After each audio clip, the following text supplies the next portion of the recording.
Jueces capítulo 7.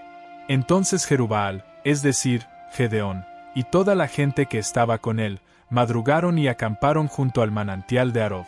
El campamento de Madián estaba al norte de ellos, junto a la colina de Moré, en la llanura. Jehová ahora le dijo a Gedeón: tienes demasiados hombres. Así no puedo entregar a los madianitas en manos de ustedes. Si lo hiciera, Israel tal vez se pondría a presumir a costa mía y diría: mi propia mano me salvó. Así que, por favor, anúnciales esto a tus hombres: el que esté temblando de miedo puede volverse a su casa. De esta manera, Gedeón los puso a prueba. Al final, 22,000 hombres se fueron y 10,000 se quedaron. Con todo, Jehová le dijo a Gedeón: todavía hay demasiados hombres.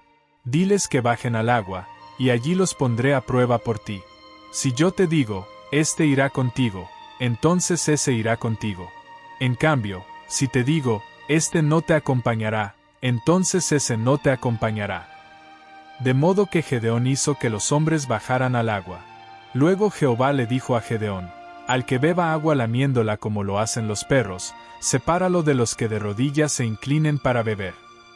Y resultó que, en total, los hombres que lamieron el agua llevándose la mano a la boca fueron 300. El resto se puso de rodillas y se inclinó para beber. Jehová entonces le dijo a Gedeón: los salvaré con los 300 hombres que lamieron el agua y entregaré a Madián en tus manos. Que todos los demás hombres se vuelvan a sus casas. Así que, después de que la gente les dio a los 300 hombres las provisiones y los cuernos, Gedeón envió a sus casas a todos los demás israelitas. Solo se quedó con los 300. El campamento de Madián estaba más abajo, en la llanura. Aquella noche, Jehová le dijo a Gedeón: vamos, ataca al campamento, porque lo voy a entregar en tus manos. Pero, si te da miedo atacar, baja al campamento con Purá, tu ayudante. Cuando escuches lo que están diciendo, tendrás valor para atacar al campamento. Entonces él, y Purá, su ayudante, se acercaron hasta el mismo borde del campamento. Los madianitas, los amalequitas y los orientales cubrían la llanura como una nube de langostas. Y sus camellos eran tantos que no podían contarse, como los granos de arena que hay a la orilla del mar. Cuando Gedeón llegó, resulta que había un hombre contándole a otro el sueño que había tenido. Le decía: mira lo que soñé. Un pan redondo de cebada entró rodando en el campamento de Madián y chocó con una tienda de campaña. Le dio tan fuerte que la echó abajo. La volcó, y la tienda se desplomó. A lo que su compañero le dijo: está claro, tiene que ser la espada de Gedeón hijo de Joás, un israelita. Dios va a entregar a Madián y a todo el campamento en sus manos. En cuanto Gedeón oyó el sueño y su explicación, se inclinó para adorar a Dios. Después volvió al campamento de Israel y dijo: vamos, Jehová ha entregado al campamento de Madián en sus manos. Entonces dividió a los 300 hombres en 3 grupos, y les dio a todos cuernos y jarrones con una antorcha dentro. Luego les dijo: obsérvenme y hagan exactamente lo mismo que yo. Cuando llegue al borde del campamento, harán lo que yo haga. Cuando yo y todos los que están conmigo toquemos el cuerno, ustedes también tocarán los cuernos alrededor de todo el campamento y gritarán: por Jehová y por Gedeón. Gedeón y los 100 hombres que estaban con él llegaron al borde del campamento cuando empezaba la segunda vigilia de la noche, justo después del cambio de turno. Y tocaron los cuernos e hicieron pedazos los jarrones que llevaban en la mano. Así que los 3 grupos tocaron los cuernos e hicieron pedazos los jarrones. Sostuvieron las antorchas con la mano izquierda, tocaron los cuernos que llevaban en la derecha y gritaron: la espada de Jehová y de Gedeón. Los hombres permanecieron quietos en sus puestos alrededor del campamento, pero todo el ejército enemigo salió corriendo, gritando mientras huía. Los 300 siguieron tocando los cuernos, y Jehová hizo que por todo el campamento los hombres se atacaran unos a otros con sus espadas. El ejército enemigo huyó hasta Bet-sitá, y hasta Sererá, hasta las afueras de Abel Meolá, junto a Tabat. Entonces los hombres de Israel fueron convocados, de Neftalí, de Aser y de todo Manasés. Y ellos persiguieron a Madián. Gedeón envió mensajeros por toda la región montañosa de Efraín con este mensaje: bajen a atacar a Madián y controlen los lugares de paso del Jordán y de sus afluentes, hasta Bet-Bará. De modo que todos los hombres de Efraín se reunieron y controlaron los lugares de paso del Jordán y de sus afluentes hasta Bet-Bará. Además, capturaron a los dos príncipes de Madián, Oreb y Zeeb. Mataron a Oreb en la roca de Oreb, y a Zeeb en el lagar de vino de Zeeb. Siguieron persiguiendo a Madián, y le llevaron las cabezas de Oreb y de Zeeb a Gedeón, en la región del Jordán. Jueces capítulo 8. Entonces los hombres de Efraín le preguntaron a Gedeón: ¿Qué nos hiciste? ¿Por qué no nos avisaste cuando fuiste a luchar contra Madián? Y se lo reprocharon violentamente. Pero él les contestó: ¿Y qué hice yo en comparación con lo que han hecho ustedes? ¿No es mejor lo que sobra de la cosecha de Efraín que toda la vendimia de Abiezer?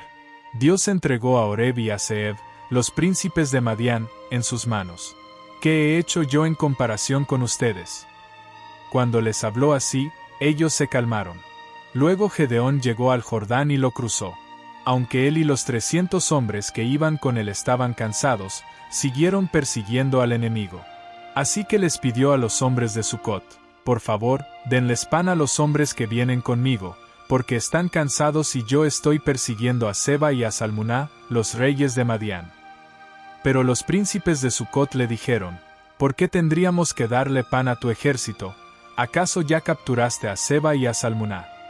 A lo que Gedeón les contestó: por haber dicho eso, desgarraré sus carnes con los espinos y abrojos del desierto cuando Jehová entregue a Seba y a Salmuná en mis manos.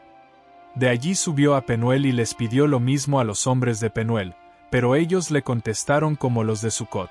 Por lo tanto, les dijo también a los hombres de Penuel: cuando regrese victorioso, derribaré esta torre. Ahora bien, Seba y Salmuná estaban en Carcor con sus ejércitos, unos 15,000 hombres. Estos eran los únicos que quedaban del ejército de los orientales, pues habían caído 120,000 hombres armados con espadas. Gedeón siguió subiendo por el camino de los nómadas, al este de Noba y Yogbea, y atacó al campamento enemigo, que estaba desprevenido. Seba y Salmuná, los dos reyes de Madián, huyeron.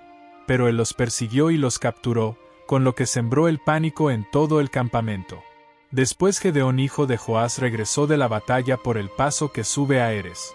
Por el camino capturó a un joven de Sucot y lo interrogó. El joven le anotó los nombres de los príncipes y los ancianos de Sucot, 77 hombres en total. Entonces Gedeón fue a ver a los hombres de Sucot y les dijo: aquí tienen a Seba y a Salmuná, los hombres por los que ustedes se burlaron de mí. Ustedes me dijeron: ¿por qué tendríamos que darles pan a tus hombres cansados? ¿Acaso ya capturaste a Seba y a Salmuná?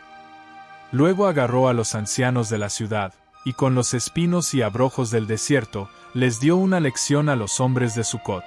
Además, derribó la torre de Penuel y mató a los hombres de la ciudad.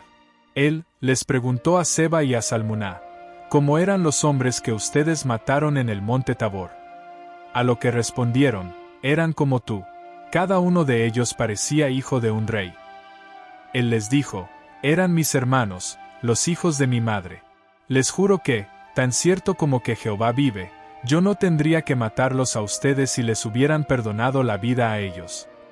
Entonces le ordenó a Jeter, su hijo mayor: vamos, mátalos.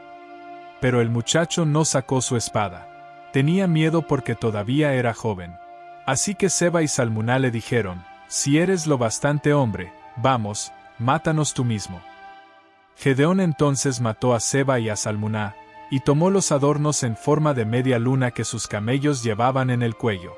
Más tarde, los hombres de Israel le dijeron a Gedeón: gobiérnanos tú, y también tu hijo y tu nieto, porque nos has rescatado de las manos de Madián. Pero Gedeón les dijo: no seré yo el que los gobierne ni tampoco mi hijo. Jehová es el que los gobernará. Y Gedeón añadió: déjenme pedirles algo, que cada uno me dé una nariguera de su botín. Como los vencidos eran ismaelitas, tenían narigueras de oro. Ellos le contestaron: claro que te las daremos. Extendieron una túnica y cada uno echó una nariguera de su botín. Las narigueras de oro que él pidió pesaban 1,700 siclos. Y eso sin contar los adornos en forma de media luna, los colgantes, los vestidos de lana púrpura que usaban los reyes de Madián ni los collares de los camellos. Gedeón usó aquel oro para hacer un efod y luego lo exhibió en su ciudad, Ofra. Allí todo Israel se prostituyó espiritualmente con el efod, y éste se convirtió en una trampa para Gedeón y los de su casa. Así fue como Madián quedó bajo el dominio de los israelitas. Los madianitas no volvieron a amenazarlos. Y hubo paz en la región por 40 años en los días de Gedeón. Jerubbaal hijo de Joás regresó a su casa y se quedó allí. Gedeón fue padre de 70 hijos, pues tuvo muchas esposas. La concubina que tenía en Siquelm también le dio un hijo, al que él llamó Abimelec. Y, tras una buena vejez, murió Gedeón hijo de Joás. Fue enterrado en la tumba de Joás su padre, en Ofra de los abiesritas. En cuanto Gedeón murió, los israelitas volvieron a prostituirse espiritualmente con los Baales, y eligieron como su dios a Baal-Berit. Los israelitas no se acordaron de Jehová su Dios, quien los había rescatado de las manos de todos los enemigos que tenían a su alrededor. Tampoco les demostraron amor leal a los de la casa de Jerubbaal, es decir, Gedeón, a pesar de todo lo bueno que él había hecho por Israel. Jueces capítulo 9. Con el tiempo, Abimelec hijo de Jerubbaal fue a Siquelm a ver a los hermanos de su madre. Y les dijo a ellos y a toda la familia de su abuelo materno: por favor, díganles a todos los líderes de Siquelm, ¿qué es mejor para ustedes, que los gobiernen los 70 hijos de Jerubbaal, o que los gobierne un solo hombre? Y recuerden que soy de la misma sangre que ustedes. Así que los hermanos de su madre les llevaron el mensaje a todos los líderes de Siquelm, y el corazón de estos se inclinó a seguir a Abimelec, porque decían: es nuestro hermano. Además, le dieron 70 piezas de plata del templo de Baal-Berit. Con ellas, Abimelec contrató a unos hombres desocupados y sin escrúpulos para que lo acompañaran. Después de eso se fue a la casa de su padre, en Ofra, y mató sobre una misma piedra a sus hermanos, los hijos de Jerubbaal, 70 hombres. Solo sobrevivió Jotán, el hijo menor de Jerubbaal, gracias a que se había escondido. Luego, todos los líderes de Siquelm y todo Bet Miló se reunieron cerca del árbol grande, cerca de la columna que había en Siquelm. Y allí hicieron rey a Abimelec. Cuando se lo contaron a Jotán, él enseguida se fue a la cima del monte Gerizim y desde allí les gritó: escúchenme, líderes de Siquelm, y Dios los escuchará a ustedes. Cierto día, los árboles fueron a elegir un rey que los gobernara. De modo que le dijeron al olivo: queremos que seas nuestro rey. Pero el olivo les respondió: ¿acaso voy a dejar de producir mi aceite, que se usa para dar gloria a Dios y a los hombres, para ir a mecerme por encima de los demás árboles? Entonces los árboles le dijeron a la higuera: ven tú y gobiérnanos. Pero la higuera les respondió: ¿acaso voy a dejar de producir mi fruto dulce y bueno, para ir a mecerme por encima de los demás árboles? A continuación, los árboles le pidieron a la vid: ven tú y gobiérnanos. Pero la vid les respondió: ¿acaso voy a dejar de producir mi vino nuevo, que alegra a Dios y a los hombres, para ir a mecerme por encima de los árboles? Al final, todos los demás árboles le dijeron a la zarza: ven tú y gobiérnanos. A lo que la zarza les respondió a los árboles: si de verdad me van a elegir a mí para que los gobierne, vengan a refugiarse bajo mi sombra. De lo contrario, que salga fuego de la zarza y devore los cedros del Líbano. Ahora bien, cuando ustedes hicieron rey a Abimelec, ¿actuaron de forma sincera y honorable? ¿Les mostraron bondad a Jerubbaal y a los suyos? ¿Lo trataron como él se merecía? Cuando mi padre peleó por ustedes, arriesgó su vida para rescatarlos de las manos de Madián. Pero hoy se han levantado contra la casa de mi padre y han matado sobre una misma piedra a sus hijos, 70 hombres. Y a Abimelec el hijo de su esclava, lo han hecho rey sobre los líderes de Siquelm simplemente porque es hermano de ustedes. Si hoy están actuando de forma sincera y honorable con Jerubbaal y los de su casa, alégrense por Abimelec y que él se alegre por ustedes. De lo contrario, que salga fuego de Abimelec y devore a los líderes de Siquelm y a Bet Miló, y que salga fuego de los líderes de Siquelm y de Bet Miló y devore a Abimelec. Y Jotán huyó y fue a Beer, y se quedó a vivir allí por miedo a su hermano Abimelec. Abimelec gobernó Israel por 3 años. Entonces Dios dejó que hubiera enemistad entre Abimelec y los líderes de Siquelm, y ellos traicionaron a Abimelec. Esto ocurrió para que se vengara la muerte violenta de los 70 hijos de Jerubbaal, para que los culpables pagaran por la sangre derramada, Abimelec, por haber matado a sus hermanos, y los líderes de Siquelm, por haberle ayudado a matarlos.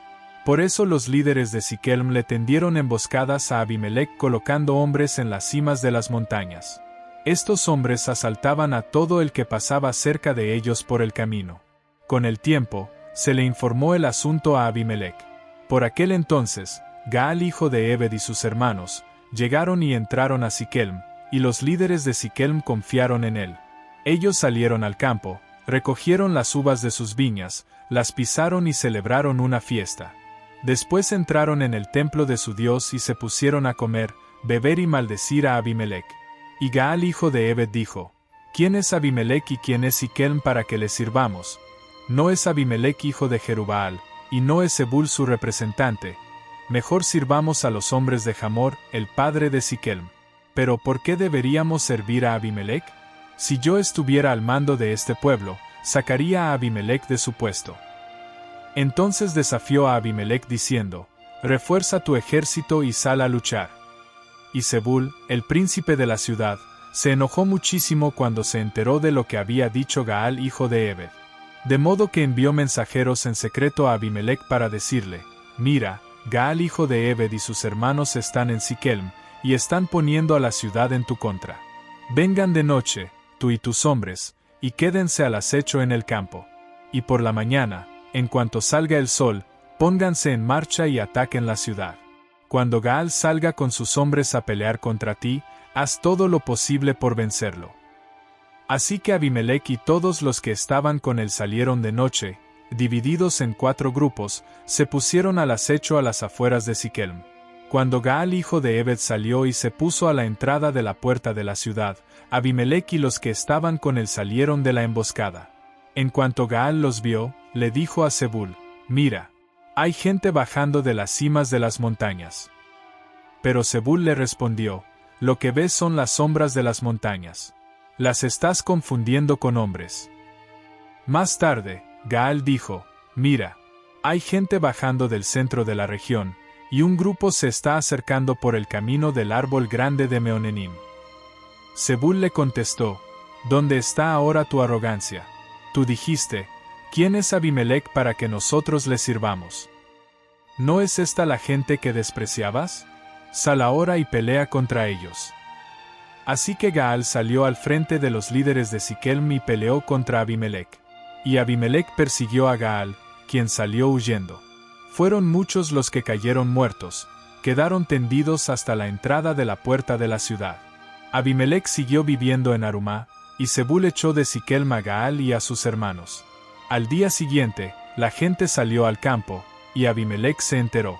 Por lo tanto, él tomó a sus hombres, los dividió en 3 grupos y se quedó al acecho. Cuando vio que los habitantes de la ciudad salían, los atacó y los mató. Abimelec y los grupos que estaban con él, se lanzaron al ataque y tomaron sus posiciones a la entrada de la puerta de la ciudad. Por otro lado, 2 grupos atacaron a todos los que estaban en el campo y los mataron. Abimelec peleó contra la ciudad durante todo aquel día y la conquistó. Mató a la gente que había en ella y luego destruyó la ciudad y la sembró de sal. Cuando todos los líderes de la torre de Siquelm se enteraron de esto, enseguida se fueron al refugio que había en el templo de El-Berit. En cuanto se le informó a Abimelec que allí estaban reunidos todos los líderes de la torre de Siquelm, él y todos los hombres que estaban con él subieron al monte Salmón. Abimelec agarró un hacha, cortó una rama, se la echó al hombro y les dijo a los que lo acompañaban: Rápido, hagan lo mismo que hice yo. Así que todos cortaron ramas y siguieron a Abimelec. Pusieron las ramas contra el refugio y le prendieron fuego. De esta manera, murió también toda la gente de la torre de Siquelm, unos 1000 hombres y mujeres. Después, Abimelec se fue a Tebes, luchó contra ella y la conquistó. En medio de la ciudad había una torre fuerte a la que huyeron todos los hombres y las mujeres, así como todos los líderes de la ciudad. Se encerraron allí y subieron a lo más alto de la torre. Y Abimelec logró llegar hasta la torre y la atacó. cuando se acercó a la entrada para prenderle fuego. Una de las mujeres dejó caer una piedra de molino sobre la cabeza de Abimelec, y la piedra le partió el cráneo. Él, enseguida llamó al ayudante que llevaba sus armas y le dijo: «Saca tu espada y mátame para que nadie diga que me mató una mujer». Por lo tanto, su ayudante lo atravesó con la espada y él murió. Cuando los hombres de Israel vieron que Abimelec había muerto, se volvieron a sus casas. Así fue como Dios le devolvió a Abimelec el mal que éste le había hecho a su padre al matar a sus 70 hermanos. Dios hizo que toda la maldad de los hombres de Siquem se volviera contra ellos. De esa manera cayó sobre ellos la maldición de Jotán hijo de Jerubbaal.